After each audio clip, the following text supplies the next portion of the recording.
Hello and welcome to Wietzer's Woodshop. My name's Ted. We're going to make some things.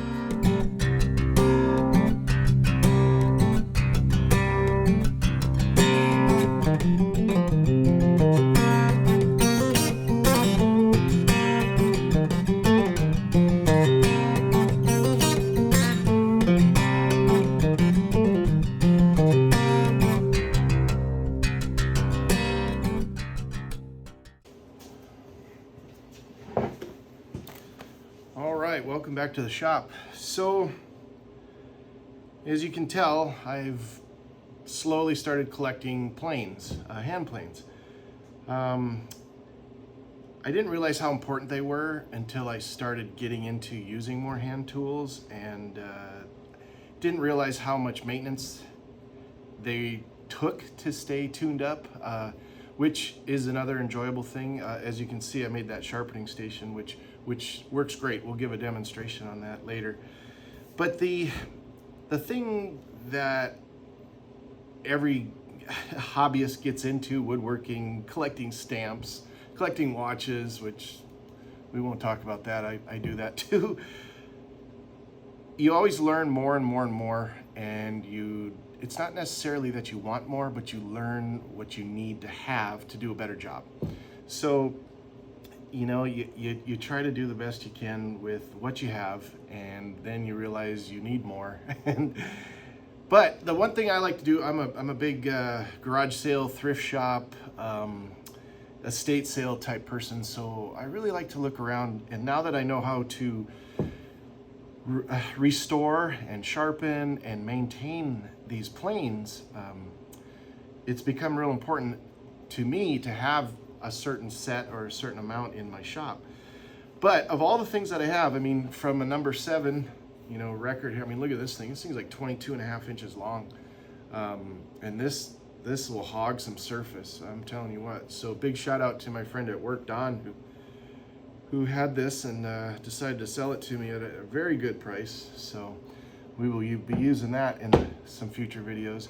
My favorite is this Stanley Bailey number 5. Balanced, weighted, it's just perfect. I mean, and once this blade gets sharp and stays sharp, man, you can do a lot. You can do a lot with this one. And then my other favorite is this, which is probably the best one I have, is my Stanley Bedrock. I found this at an estate sale and restored it.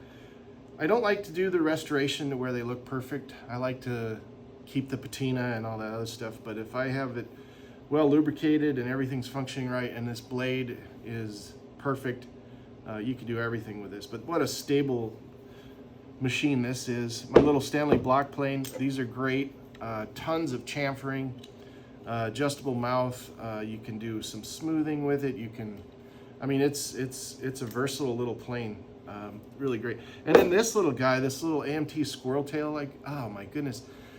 I probably use this more than any of the other ones. What it's good for is your chamfers, your 45s. This blade is razor sharp, so just moving it along the edge right here, you get such beautiful chamfers. Touch it up with some 400 grit sandpaper, and then you're done. Sometimes you don't even have to. It's so sharp, so nice, and it's great. I got a spoke shave. This one's made in Germany. It's a Kunz. Super fun. If you've ever used one of these, man, you can really control and get into corners and stuff that you wouldn't even think you could. Good German steel in here too, so I love this. Now these over here are amazing. These are what I started out with. These are vintage Craftsman from Sears, of course. And these I got a set with the box. I still have the box with these, and then this one was also at the same place that I found these two. But for the longest time, these have worked extremely well for me. The bottoms are flat, the sides, they're 90s, they're perfect. As a matter of fact, the big one, I guess this is a number 5 also.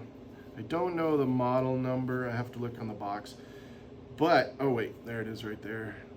It's a 619-3743, if that helps anybody. But this is my designating shooting board or designated, sorry, shooting board plane. These other ones aren't as, well, the big record is perfect, but these other older ones, they don't have a true 90. I'm gonna have to resurface those or do whatever. But all three of these Craftsmans have true 90 all the way around. So this heavier one on the shooting board just works perfect. And you know, it's not wood, these are plastic, but extremely comfortable, just smooth. This one's older one, this one's obviously wood. But everything is functional on here. So, but like I said, don't abuse them, and you know, do all the maintenance that's required. Keep that blade sharp, and these things will last you a lifetime. Are they as good as some of these Stanleys? No, probably not. But they work, and that's what I like about them. So with all this collection, I'm missing a couple. I'm missing a router plane and a rabbet plane, and or for you guys across the pond, a rebate plane. So I just came across the video of Paul Sellers. I can't stop watching that guy. Kudos to you, man. That guy is still going strong. But what a plethora of knowledge.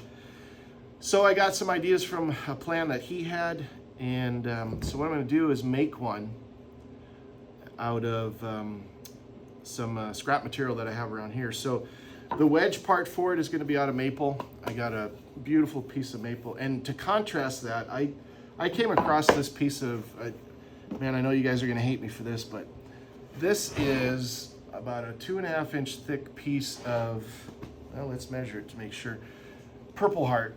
And this bad boy, so no, it's 2 inches, and let's go, it's 3 feet long, so 36 inches. And it is 9 inches wide. So this will be my body for my rabbet plane. And this, when this is finished, the color on this thing just blows me away. So, and the density, I mean, this is a heavy piece of wood right here. So, but these two together with this in contrast is going to look super nice. Once I'll put I don't know if I'll put a finish on here. I mean, I sure probably will, but I'll probably use either Danish oil or tung oil. Same with this one. And then we'll definitely be using a lot of hand planes to get this surface just beautiful. And then for the cutter for the rabbet, or the blade, these aren't Stanley Sweethearts, this is the case, but I came across these older AMT type chisels, and I'm going to just use this whole thing.